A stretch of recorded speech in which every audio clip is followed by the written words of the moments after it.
vai fazer aqui apresentar assim, uma parte do que nós já conseguimos pesquisar dentro desse projeto de análise do discurso de divulgação científica na imprensa catarinense. Então, essa é a minha dissertação, a gente começou ela há um ano, estamos no meio do caminho, mas já temos assim algumas coisas que nós já conseguimos alcançar. Então, eu estava aqui agora pensando, se eu sigo aqui o roteiro inteirinho ou se eu falo mesmo, vou fazendo a apresentação mesmo e depois apresento os vídeos. E eu estou dizendo isso porque a análise do discurso é isso, sempre existem formas diferentes de dizer a mesma coisa, E o que interessa para a análise do discurso é justamente isso, Por que nós falamos determinadas coisas e não outras? Por que fazemos opção por um discurso e não por outros, Então a análise do discurso entende isso como uma opção ideológica mesmo, Quando você opta por falar de determinado assunto e silencia outras formas, é uma opção.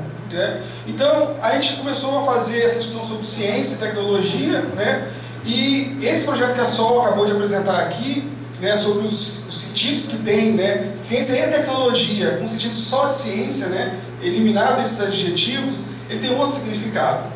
Então, partindo dessa premissa, desses múltiplos significados, a gente começou a tentar entender isso, como é que qual é o processo de divulgação, como é que esse processo se dá na imprensa.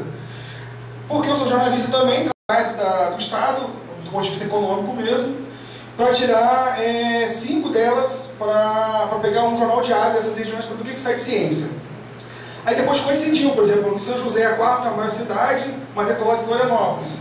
Então a gente fez a opção de pegar as capitais das micro-regiões, das macro-regiões, e eliminamos então São José, eliminamos Itajaí, por causa de Blumenau, e acabamos eliminando Lages também porque é a região com menor produção econômica no estado. Aí, isso, a região do Planalto Serrano.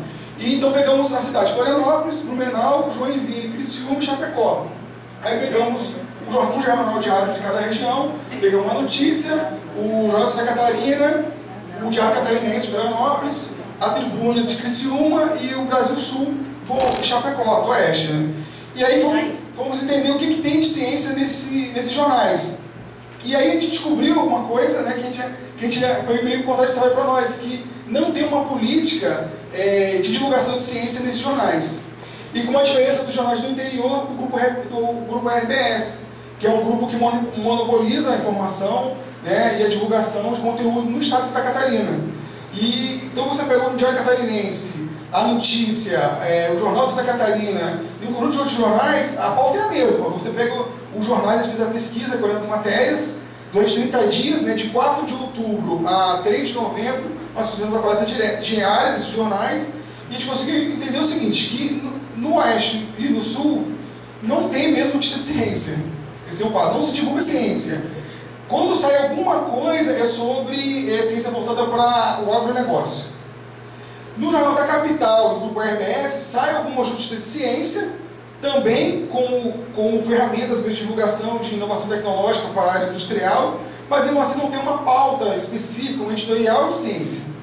E aí o que a gente pegou e chegou à conclusão? Conversamos, a Sol, e aí, então não conseguimos comprovar aquilo que a gente queria dizer, que existe uma política centrada de divulgação de ciência, de construção de um sentido, que é esse até o trabalho que a Sol apresentou aqui, que a gente estava aprofundando. Aí então vamos fazer uma análise dos jornais do eixo Rio-São Paulo, que são jornais nacionais, e aí percebemos que nesse eixo, no Sudeste, de São Paulo, do Rio e Minas, os jornais têm editorias de ciência, e tem política para a ciência, e para a tecnologia também. Só que na visão desses jornais, tecnologias para eles são esses brinquedinhos, telefones novos, programas de internet e tal. Não chega a discutir a tecnologia em si. E no caso da ciência, entra aquela questão das ciências biomédicas, do agronegócio, da astronomia, de uma forma mais ampla, mas também não tem ali uma definição assim, direcionada ideológica, como a gente estava tentando. Tem uma função ideológica, mas não era essa estabilizada, institucionalizada pelo governo. Então, assim, nós estamos agora nesse impasse, de não ter achado ainda. Lógico que a gente vai fazer as análises ainda de todas as matérias, de todo o conteúdo que a gente achou, para poder fazer essa análise com mais profundidade. Passa para mim, eu tenho Pode passar isso também.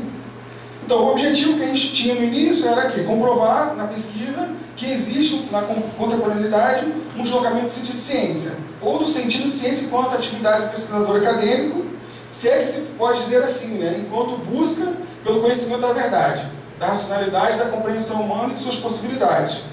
Então, isso é um dos objetivos. O significado de riqueza e poder, né, a Sol acabou falando, é que hoje você associa ciência e tecnologia a países de primeiro mundo, né, a países que estão produzindo tecnologia de ponta e estão no topo mesmo do capitalismo. Então, a gente buscou um pouco disso. Pode passar. Pode passar. Eu quero...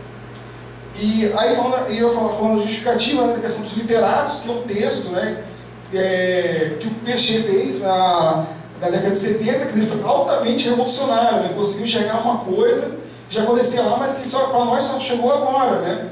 Essa questão mesmo dessa disputa ideológica, né? Pode passar. E aí eu até fui pesquisar, voltar às origens mesmo, né? Discutindo com Karl Marx, né? Uma situação que eu achei no fetichismo da mercadoria, porque para justificar também essa questão que o governo, né, hoje a política institucionalizada de ciência e tecnologia no Brasil, apesar de ter um governo de cara de esquerda, ou de esquerda, né, ele acaba tendo uma postura na construção de ciência mais voltada para os interesses neoliberais, capitalistas, do que do benefício mesmo da sociedade, né? E aí no capital está isso, ó. O capital se encarna em coisas, instrumentos de produção criados pelo homem. Contudo, no processo de produção capitalista, não é o trabalhador que usa os instrumentos de produção. Ao contrário, os instrumentos de produção, convertidos em capital pela relação social da propriedade privada, é que usam os trabalhadores. Dentro da fábrica, o trabalhador se torna um apêndice da máquina e se subordina aos movimentos dela, em obediência a uma finalidade, que é o lucro, né? Então, o que acontece? Dentro dessa discussão de literatos e tecnólogos, na visão do Peixe, os tecnólogos voltados para a tecnologia e nós para as áreas humanas, ele chegou à conclusão que os tecnólogos eles fazem isso de forma a absorver um discurso de neutralidade e não de fazer uma opção ideológica, né? Ou uma opção ideológica pela neutralidade. E a gente buscou entender isso também nas matérias, né? E isso não ficou claro, não ficou ainda na... Pode passar para mim.